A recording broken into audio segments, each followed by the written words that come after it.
Hola, buenos días amigos. Estamos en tiempo de entrevista, estamos en tiempo de el programa La Espada y la Pluma, antes conocido por Las Aventuras de la Espada.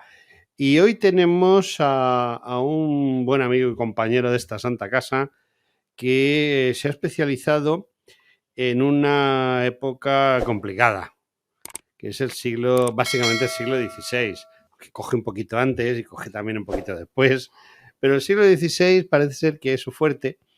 Y no solo es su fuerte, sino que domina el fuerte. Y bueno, yo hablar y se me olvida que está sentado aquí a mi izquierda un hombre tan interesante como Juan Francisco San Juan Benito. Buenos días. Buenos días. Se me ha metido lo de las buenas noches hoy y no sé cómo hacerlo. Bueno, estas cosas ocurren. Estas cosas ocurren. Es la tontería del directo, como digo yo. Juan Francisco ha escrito ya cosas muy interesantes. Cosas sobre los Reyes Católicos, la historia de Madrid, montones de cosas relacionadas con esta época.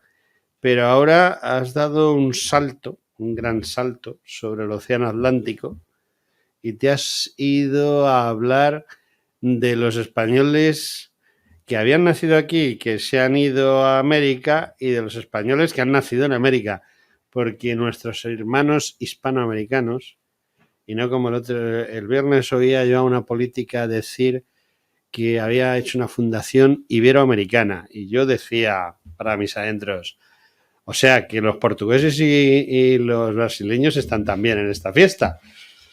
Sí. Podían ser, pero podía intentar. Pero es que hubo un momento durante 80 años que no solamente estaban en la fiesta, sino que eran parte de nuestra fiesta, pertenecían a la misma corona que nosotros. Efectivamente. Y alguien, no sé por qué, y esto es de mi cosecha propia, que San Juan no dice nada, alguien decidió que entre Portugal y Cataluña quedarse con Cataluña. Yo me hubiese quedado con Portugal, pero bueno, también es a toro pasado. Juan Francisco, tú eres un gran historiador, y no porque lo diga yo, sino porque lo has demostrado, y porque la demostración está en cosas como esto que tengo yo aquí en la mano. Aquí está la demostración. ¿Cómo te has metido en este charco? Bueno, hay una explicación muy clarita. Yo, por mi trabajo profesional, he pasado muchas horas en muchas partes de nuestro viejo imperio, donde he sido tratado generalmente extraordinariamente bien. Me he sentido en casa y no he entendido para nada la leyenda negra. Y vocablos como Latinoamérica tampoco lo he entendido, porque España ni es latina, fue dominada por Roma, pero el idioma castellano tiene origen latino, pero no es latino. En América solamente está Portugal y España, que no son latinos. ¿Cómo surge esto? Pues Francia en el siglo XIX decide que quiere participar del pastel. Y como España en ese momento tenía pues muy mala prensa y poco poder, aceptó el término de Latinoamérica. Bueno, eso está ahí. Y yo lo que he pasado por casi todos los rincones de nuestro viejo imperio, muchas veces he estado 40 años volando y he estado en casi todas las ciudades y en muchos rincones que he ido por mi cuenta. Bueno, a mí aquello me gusta, me parece que es extraordinario y la obra que se hizo allá es grandiosa. Quizá no se haya hecho nunca, jamás en la historia, ninguna obra como la colonización, cristianización y culturización de todo un continente y parte de Asia. Eso se hace de nada y lo hace el pueblo, no lo hace la corona. La corona pone las bases jurídicas, poco aporte económico. Y es voluntariamente la llamada del oro. Bueno, pues sí, hay una España en el siglo XVI, efectivamente está, tiene 7 millones de habitantes que están prácticamente en la ruina. Bueno, España y Castilla, porque hasta, digamos que el imperio lo hace Castilla. lo controla Castilla y lo domina Castilla hasta 1776, me parece que es cuando Carlos III emite las nuevas ordenanzas o leyes de comercio y amplía a toda España. Ahí, toda España ya puede comerciar directamente con las colonias y a través de muchos de los puertos de la península y muchos de los puertos de la vieja América. Pero hasta ese momento todo se hace en nombre de Castilla, a pesar de que desde de Carlos I prácticamente se habla del Reino de España. No existe tal Reino de España porque cada reino tenía sus fronteras y sus peculiaridades jurídicas y económicas. Bueno, eso se mantiene hasta 1714, pero no respecto a las colonias, a pesar de que se deja que comercien de alguna manera, pero no jurídicamente asentado en leyes. Y entonces, pues, me pareció que esa leyenda negra, esa burdo descrédito de nuestro quehacer durante 300 años, podía poner yo un poquito de luz en esa oscuridad. Y eso es lo que he hecho. Bueno, yo lo que veo es un libro con el tamaño que a mí me gusta. Tú dirás que tiene que ver el tamaño. Hay libros que se quedan cortos y hay libros, como hablábamos antes de empezar, como uno que tengo ahí, que es un tocho, ¿no? O sea, todo libro que tiene 700, 800, 1000 y pico páginas, como uno que no ha mucho entrevisté al autor. 300 páginas, poco más o menos, es lo ideal, y ese es ideal en el que tú has confeccionado tu libro. Y no solo lo has confeccionado buscando esas páginas, sino que lo has confeccionado buscando el que queden claros una serie de detalles, que quede claro ese pozo que debemos de tener todos si queremos conocer la historia. Y por eso quizá has empezado incluso antes de la historia. O sea, tú hablas de la forja de un imperio, pero en lugar de empezar a describir el edificio desde la planta baja, pues has empezado con los cimientos. Correcto. Lo cual es muy importante porque a muchos autores, muchos historiadores se les olvida el Génesis, que es el primero de los libros de la Biblia, y que sin él el resto pues tampoco tiene mucho sentido, ¿no? Bueno, es complejo, pero cuando yo decido intentar hacer esto, hace ya casi 4 años, pensé que todo arranca desde la llegada de los Reyes Católicos a la corona en 1476, que convocan Cortes en Madrigal de las Altas Torres, y ahí ponen los cimientos de lo que después será el Reino de Castilla y el Imperio de Castilla. Lo primero que hacen es sanear la hacienda pública. Lo segundo es poner firmes a la nobleza, expropiarles todo aquello que habían robado. Muchos les dan una compensación económica, o sea que no los apartan, pero ponen orden en la cosa. Y crear un ejército, la Santa Hermandad. Esos 3 pilares dan pie para conquistar Granada. Y una vez que se conquista Granada, resulta que toda la península tiene una corona, que en ese momento ya son Aragón y Castilla y Aragón, Aragón y Castilla. Queda un poquito que es en el norte un reino pequeñito que es Navarra, que en 1512 también se coge para la corona. Pero ahí ponen las bases para la lucha con Portugal en la Milla de Oro. Bajar a conquistar las Canarias. Ellos ya habían conquistado parte de las islas suyas de las Azores, las Azores, pero el negocio estaba en África, en la Milla de Oro, con sacar los esclavos y el oro. Pero ya habían conquistado los españoles parte de Canarias y ellos deciden que eso se va a llevar a cabo.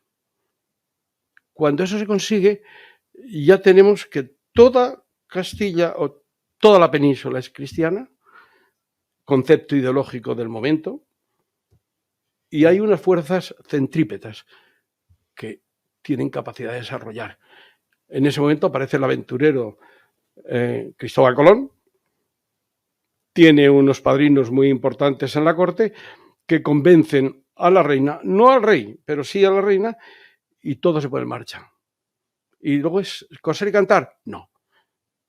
Cuesta mucho esfuerzo, pero poco a poco se van dando los pasos. Y desde el primer momento, la reina, que es una señora que hace gala de su poder,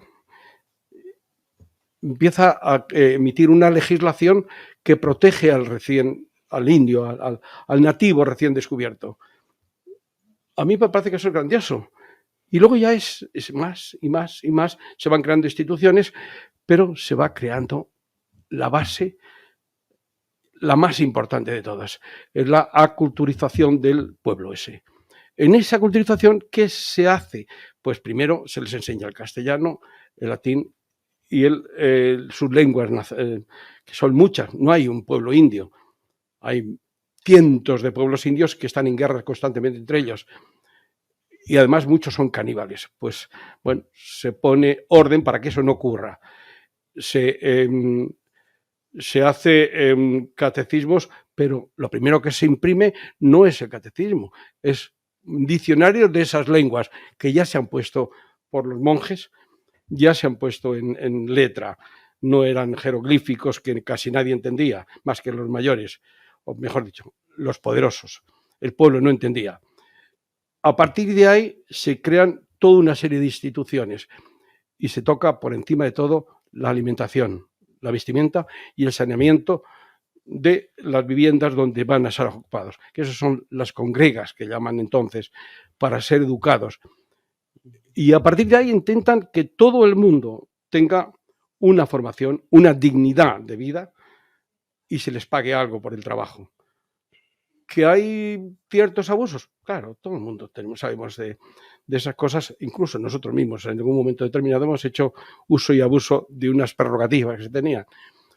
Y ahí aparece lo que es la institución del imperio, que son básicamente la enseñanza, la construcción de hospitales, viviendas dignas, la vestimenta y la vivienda.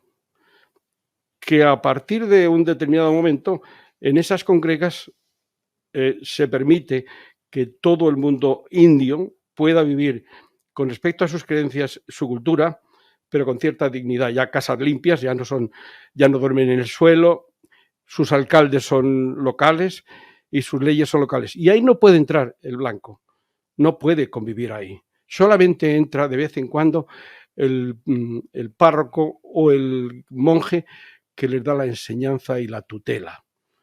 Y la corona les hace elementos de tutelaje por la corona en todo el momento.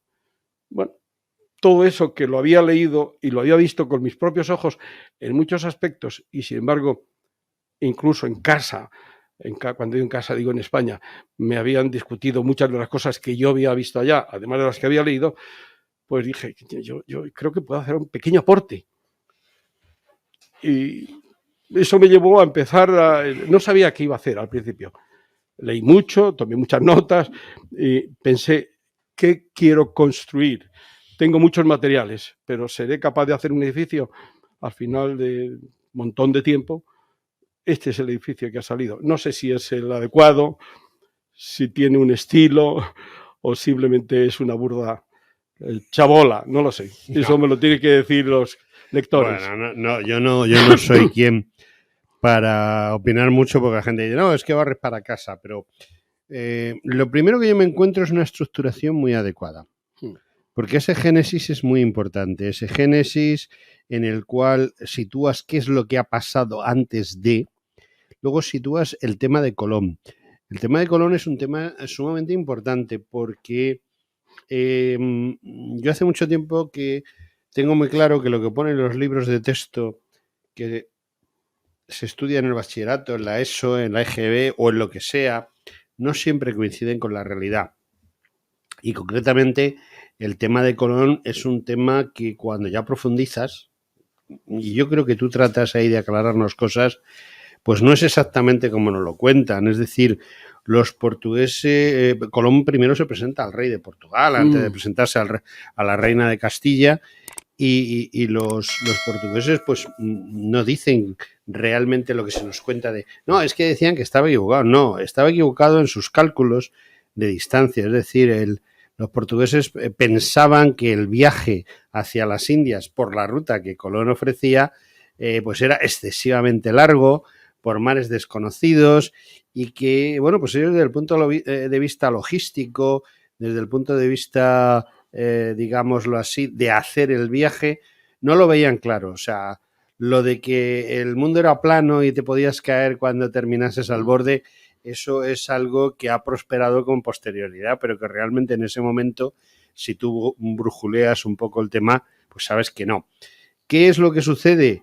Colón consigue con la reina de Castilla, y creo que eso es una cosa que tú tienes muy claro, consigue convencer a los técnicos en nuestra Castilla que se puede ir a las Indias, que el recorrido no es tan largo como piensan los geógrafos portugueses, y en contra de lo que opinan los geógrafos españoles, pues los curas que rodean a la reina le dan la razón, y esto se pone en marcha. Y creo que todo ese tipo de cosas que la gente desconoce y que yo he hablado de ellas así muy en general, son cosas que tú explicas por qué Colón va, por qué viene, por qué se hace y por qué no se hace. Y también algo muy importante, y es esa repartición que yo siempre había pensado al principio que le tomamos el pelo a los portugueses, y no, los portugueses nos tomaron el pelo a nosotros. Correcto.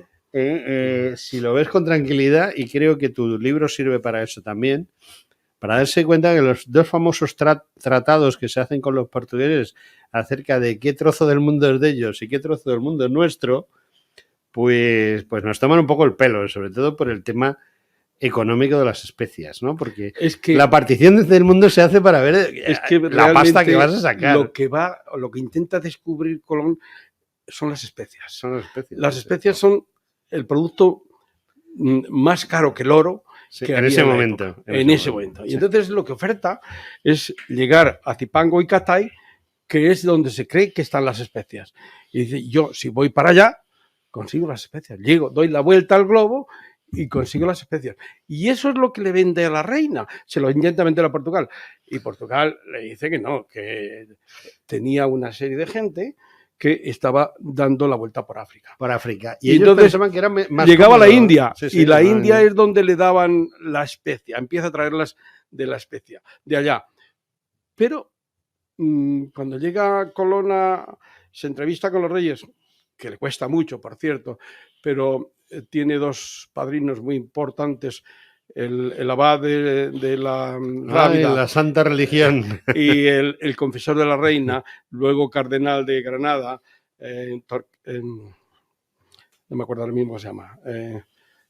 Bueno, no te preocupes. Es igual. Estos son los que le dicen, Alteza, ¿interesa este negocio? Esto interesa. Portugal no se está pisando. Pisó la salida en África, la pisa Portugal, llega antes Portugal, y además es despiadado. En el Tratado de América es muy despiadado. Entonces tiene la capacidad de convencer al Papa de que le dé esas propiedades, y el Papa se las concede. Por eso cuando llegan las bulas alejandrinas, el Papa se los da, que es el caballero de Aragón, Alfonso VI, y este le pone los mismos derechos que tiene Portugal sobre las tierras concedidas. Eso le aparta a Portugal. Y las 370 millas, o leguas, perdón, son mucho menor de lo que después se llega. ¿Por qué ceden los reyes, Isabel y Fernando? Pues porque han casado ya a la hija. Están los matrimonios unidos, todo toda la península bajo un mismo cetro. Toda Europa. Y hay que... Sí, eso menos Francia, menos Francia. Eso viene después. Sí, pero ellos se querían quedar con toda Europa. La planificación de poder a través de los matrimonios era eso, aislar a Francia. Europa y aislar a Francia. Y casi lo consiguen. Pero bueno, Entonces, eso es lo que ocurre. Y cuando le dicen a la reina, primero en Alcalá y después en Santa Fe, Alteza, que esto nos hacemos los amos del mundo. La otra se convence, me dice, pues no hay dinero. Y no es cierto que empeña las joyas. Hay un secretario económico en este caso de Fernando, que era aragonés, un judío aragonés, que dice, yo pongo el dinero. Yo pongo el dinero, ¿no?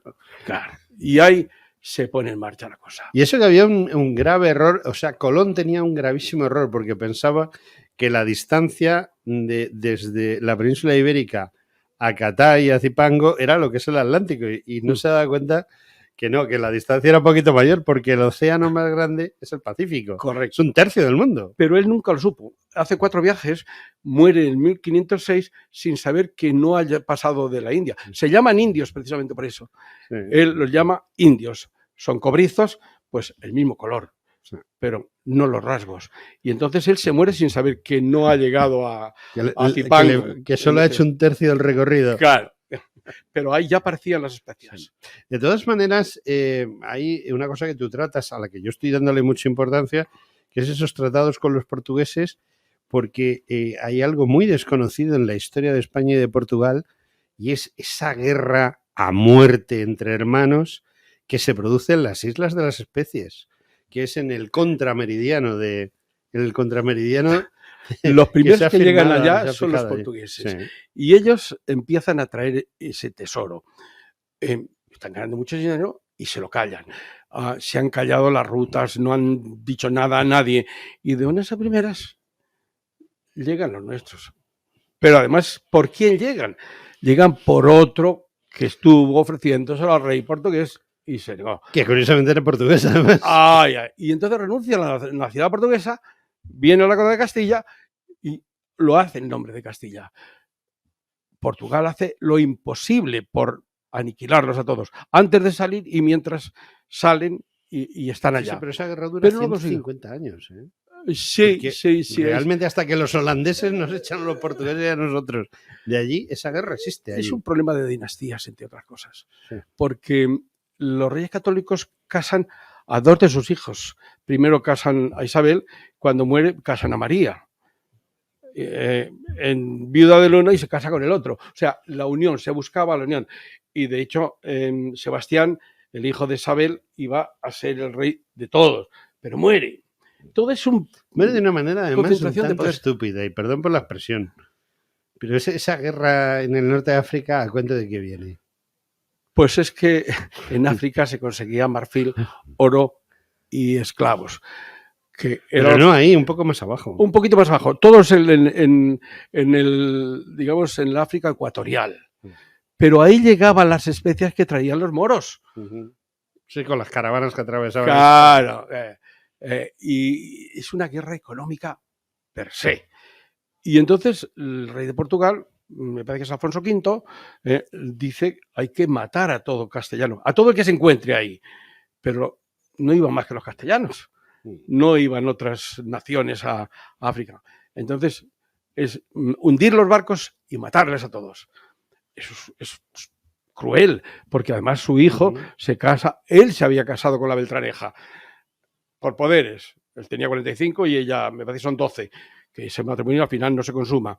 Pero estaban en esa unión, para unir toda la península.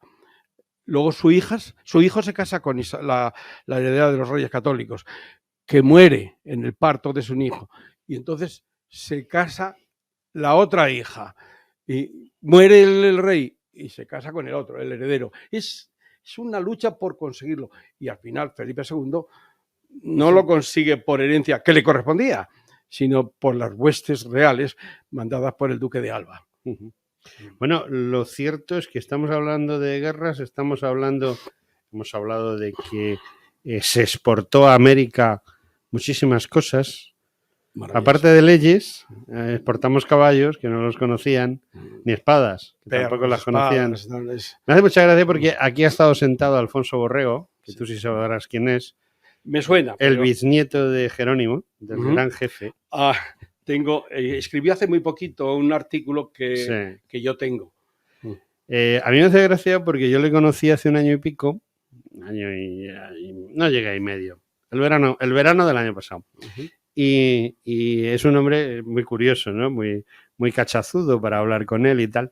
Y entonces yo le planteé lo de la leyenda negra. Digo, oye, es verdad, los españoles llegaban allí a América y violaban, asolaban, mataban. Y digo, va, hacían una cosa mucho peor. Digo, ¿qué es mucho peor? Dice, cobrarnos impuestos. Y es así, pero él dice, yo soy súbdito del rey de España y católico. En el artículo que te digo que has escrito... Súbdito del rey de España y católico. Sí. Que eso vale por todo lo demás, aunque fuese verdad la leyenda negra, el ser súbdito del rey de España y católico vale más que todo eso.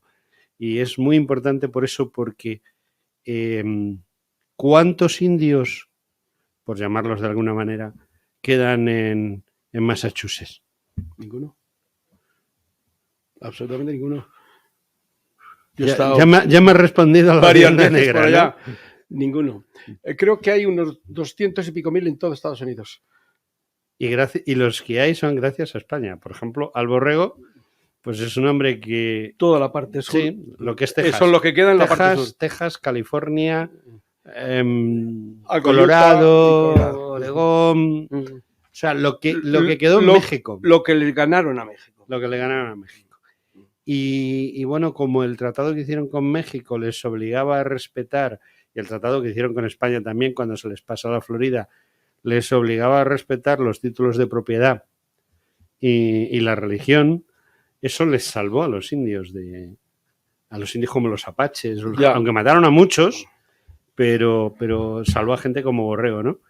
Que dice... Hay una película muy curiosa que seguramente te has visto, se llama La Legión Invencible, no sé si la has visto, de John Wayne. No he visto. Es una película en blanco y negro que luego han coloreado, en la cual John Wayne es un capitán del ejército americano, pero ya que se jubila. En la película termina el día en que él se jubila de capitán de la caballería, que no es caballería, son dragones a caballo, o sea, es infantería montada. Nos venden lo de la caballería americana, oiga, acuérdate es infantería montada. Eso es simplemente la copia de los dragones de cuero que habían montado los españoles. Sí, efectivamente.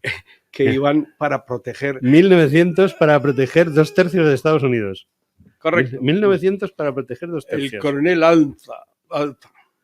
Bueno, pues... Que es burgalés, por cierto. En la película se ve muy claramente la diferencia entre esta España que ha creado, que ha forjado un imperio. Como tú cuentas en tu libro lo cuentas muy bien. Y ahora la gente no está hablando del libro, no, estoy hablando de lo que pone el libro. En la película de La Legión Invencible, al final de la película, los indios se levantan contra los blancos porque, claro, es que los yanquis tienen su aquel. Y ya los indios, hartos de todo, se levantan. John Wayne hace el personaje de este capitán que es prestigioso entre los indios y va a ver al gran jefe indio que le han apartado porque él no quería la guerra. Y ahora hay un nuevo jefe, pero él consigue hablar con el jefe antiguo y el otro, en el original, si tú ves la película en el original, los yanquis hablan en yanqui y los indios hablan en español, en el original. Y el recibimiento del gran jefe, que ya no lo es, pero que lo ha sido, de los apaches es: bienvenido, hermano, yo soy católico, yo soy cristiano, le dice, yo soy cristiano. Y eso es quizá lo más importante, ¿no? La base digamos, de la culturización viene a través de la cruz. Si te das cuenta, yo ahí tengo... Perdón. Digo, la colonización, mejor dicho, la conquista y colonización se hizo con el tridente.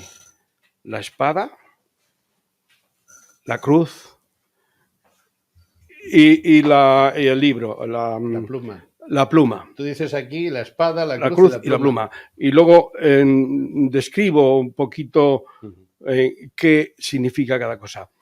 ¿Eso qué significa? Cuando ponte que ya estamos en territorio continental americano y sale una expedición. Se pide al virrey autorización para expedición, la concede, la corona y entonces sale esa expedición. Va a nuevas tierras, ponte, llega a Sinaloa y lo que hacen es esas huestes que no son profesionales más que los capitanes, conquistan un territorio. Lo primero que hacen es apartar a los indios. Nombran ese territorio con nombres castellanos. Hacen unas mediciones y dicen dónde se va a montar el pueblo cristiano. En ese pueblo cristiano se hace la plaza, lo primero. De ahí van a partir la norte, sur, este y oeste, todas las calles, pero las grandes avenidas. Y ahí va la casa del gobierno, la iglesia y la escuela. O sea, igual que un campamento romano. Correcto. Pero es que eso se va a llevar a cabo.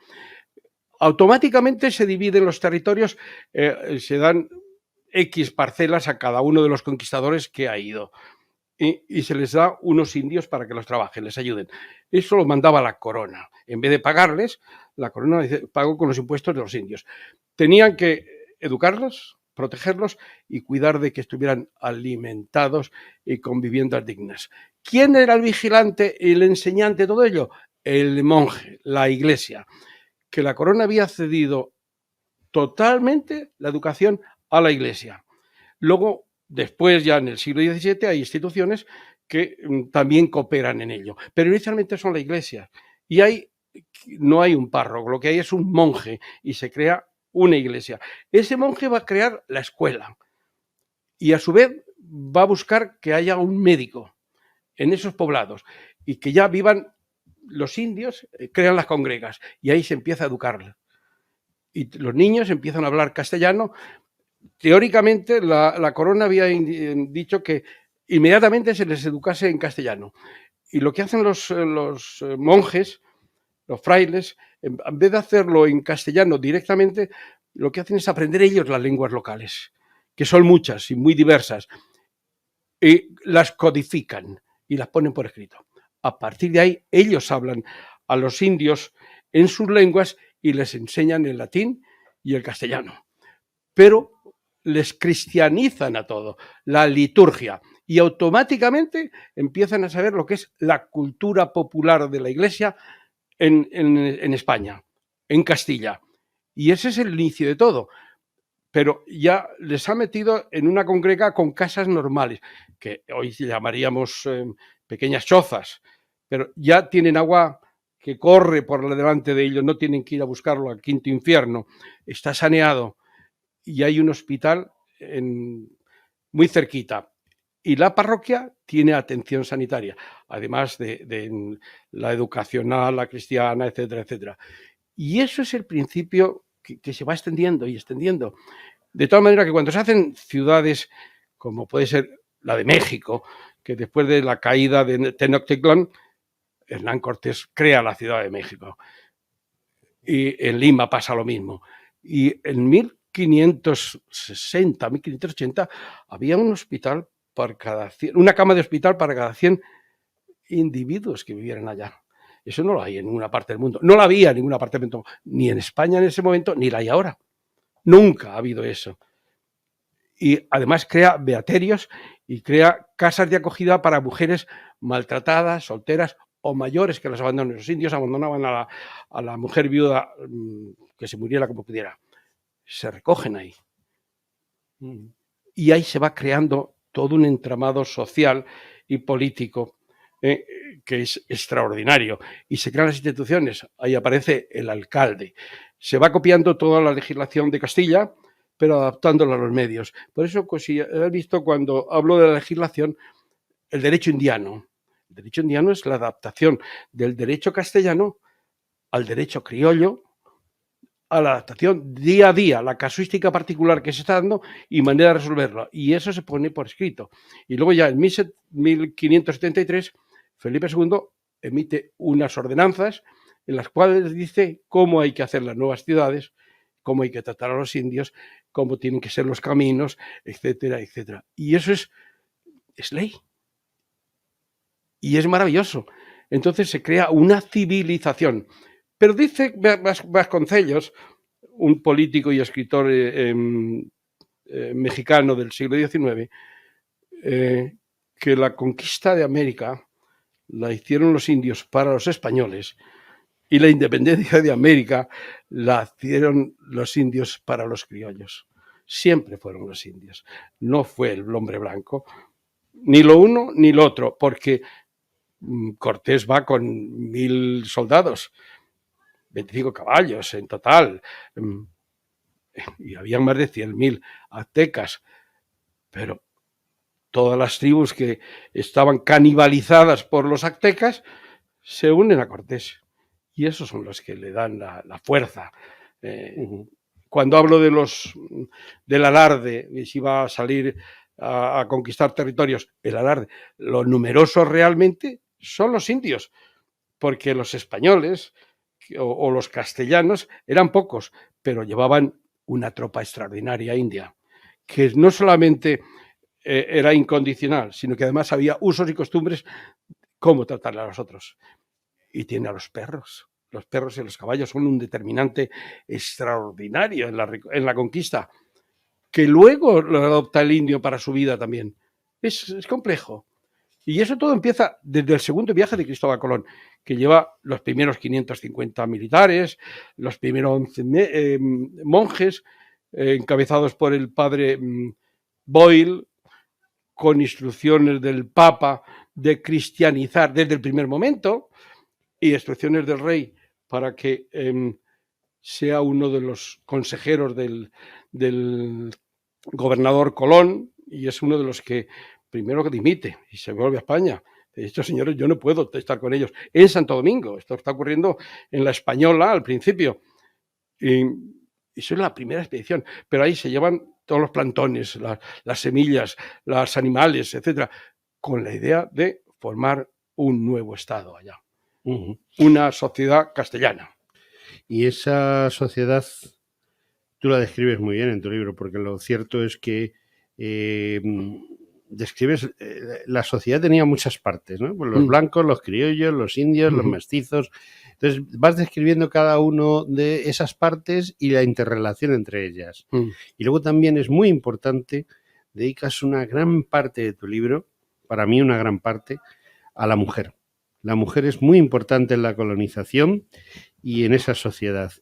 Y sobre todo se ve, el otro día estuvo aquí López Linares, va a hacer un documental sobre la mujer más importante de la colonización, que es la mujer de Hernán Cortés, precisamente. Malinche. Entonces va a hacer un documental que bueno, está ahora recaudando fondos a través de un crowdfunding, que no sé por qué hay que decirlo. No, esa palabreja. Me niego. Bueno, yo la digo mal, aposta. Pero vamos, que entiendo que oficialmente nadie va a ayudar a eso, porque, claro, cómo se van a reconocer ciertas cosas por parte del desgobierno de esta nación. Y bueno, pues él va a hacer un documental en el que va a hablar de esas mujeres que ayudaron a los conquistadores, porque detrás de Hernán Cortés, más que detrás, al lado de Hernán Cortés, y a veces incluso delante de él, hay una gran mujer. Y lo mismo pasa con otros conquistadores, ¿no?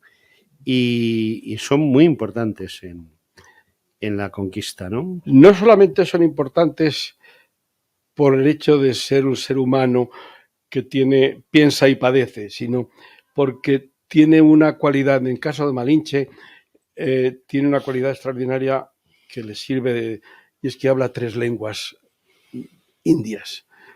Y entonces, todo lo que hablan se lo dice a Cortés. Todo lo que hablan los otros pensando que no se puede enterar.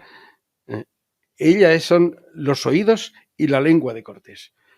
De tal manera que se crea una simbiosis entre los dos que termina siendo pareja, y de hecho el Martín Cortés, el hijo, es el hijo de ella. Bueno, pues esta señora quizás sea la artífice, esa con el monje que se había perdido en el Yucatán y le recoge Cortés cuando va a la conquista, que habla también 3 idiomas. Esos son los oídos y las lenguas de Cortés. De tal manera que ellos oyen todo, le dicen, esta es la estrategia a seguir, porque ellos van a hacer esto, esto y esto. Están diciendo lo otro. Y Cortés, que es un hombre, yo creo, un gran estratega, un hombre grandioso, está denigrado por muchos no de los de fuera solamente, sino los de dentro. Por desgracia. Y hay pocos hombres con esa capacidad de estrategia. Uno de ellos es Cortés, otro es el Gran Capitán. Fueron denigrados por la corona en un momento determinado, no por el rey. En el caso del Gran Capitán sí, por Fernando el Católico. Pero en el caso de Hernán Cortés, por las camarillas de la corona contrarias a él. Porque en el fondo era un chiquilcuatri que nace de los pocos que tenía formación inicialmente y crea un imperio. Y se atreve a decirle al rey, he creado un imperio mucho más grande de lo que vos tenéis. Hay que tener huevo, perdón. Bueno, nos estamos quedando sin tiempo y quedan muchas cosas por hablar. Solo vamos a hablar una, pero es muy importante. La base fundamental para que Roma durase lo que duró fueron sus comunicaciones, fueron sus caminos, sus puentes, sus puertos, etcétera. Y creo que España, Castilla en este caso, o España, como lo quieras decir, tiene muy claro que los caminos reales son súper importantes, es decir, las comunicaciones. Y tú le dedicas un buen trozo en tu libro. Es que yo creo, y ese vuelve a ser Cortés, yo creo que la comunicación, las vías de comunicación son la base de una civilización. Es lo que realmente une a todo el imperio. Y además no solamente le une, sino que le da vida y le controla. Y eso vuelve a ser una idea de Cortés. Yo creo que es muy importante, le doy mucha importancia porque efectivamente los caminos reales. Si tú vas a México, en una conversación un día normal, con cualquier mexicano, sale a relucir un camino real. Y al principio, en mi caso, empezaba a chocarme, tan importantes fueron los caminos reales. Bueno, pues he leído mucho al respecto, están algunos, y a mí me parece que sí, es lo que vertebra una nación, las vías de comunicación, que está todo abierto, que se puede llegar de un sitio a otro y que se puede llegar el comercio, el correo, que es cuán importante es el correo. Si no tienes vías que llegue el correo no llega. Cierto. Los alimentos, la sanidad, la nueva colonización, luego las minas, la explotación de las minas. La economía es muy importante. Pero necesita eso, las vías de comunicación. Las vías. Nos hemos quedado sin tiempo. Un minuto para hacerte una pregunta. Si yo veo este libro en el escaparate de la librería San Martín, que por desgracia ya no existe, ¿por qué entro y lo compro? Es pregunta de examen, ¿eh? Sí. Bueno, en mi caso, si yo lo viera, lo compro por el título y el mapa. Hay dos cosas que me van a llamar la atención. El mapa representa nuestro imperio. Y si yo digo la forja de un imperio, automáticamente veo que es España. Yo, que soy un curioso de la historia, lo voy a comprar per se. No voy a preguntar cuánto vale, quiero ese libro. Yo creo que ese es el mayor reclamo. Bueno, pues la forja de un imperio creo que es una gran adquisición cuando la hagáis, y creo y agradezco a su autor, Juan Francisco, que siempre se me olvida de leer Francisco, Juan Francisco San Juan Benito. Y lo único que me queda es agradecer que estés aquí. Muchas gracias por venir. Muchas gracias a ti por convocarme. Y a ustedes, amigos, pues simplemente decirles que nada, que hasta la semana que viene, porque ya no hay tiempo para más. Amigos, hasta la semana que viene.